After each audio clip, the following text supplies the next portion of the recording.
Our bodies are essentially a really high-tech surveillance system which is constantly keeping tabs on what's happening inside of us.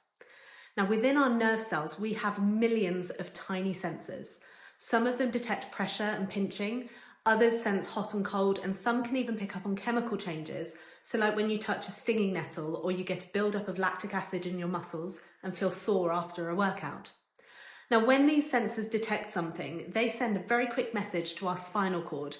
They basically open so that positively charged particles from outside of the nerve cell rush into it, and this creates an electrical charge. And it's this that then sends a basic signal into our spinal cord. And they're really simple messages. So they'll say things like, there's increased temperature here, or there's an increased lactic acid buildup here. But the really interesting bit is that it's then our brain that decides whether we should feel pain or not. So it takes the information that it receives and decides if it's worth feeling pain. The really complex information, like a tearing pain, stretching pain, throbbing and aching, that's all a decision that's made by the brain. So it's the brain looking at all the information around us to then determine what to do with that and whether we should experience pain.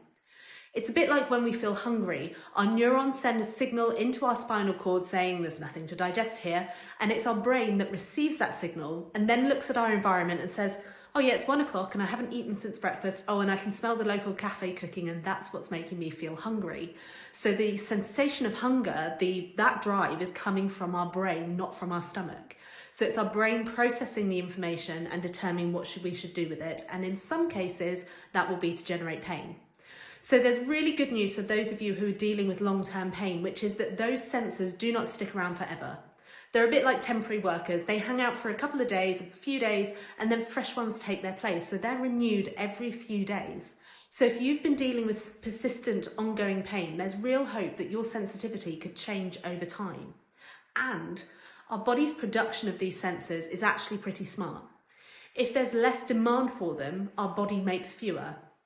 Less demand equals less sensitivity. So it's a bit like having fewer employees when there's less work to do. So while being in chronic pain can be tough, understanding how our bodies work can offer some real hope for finding relief.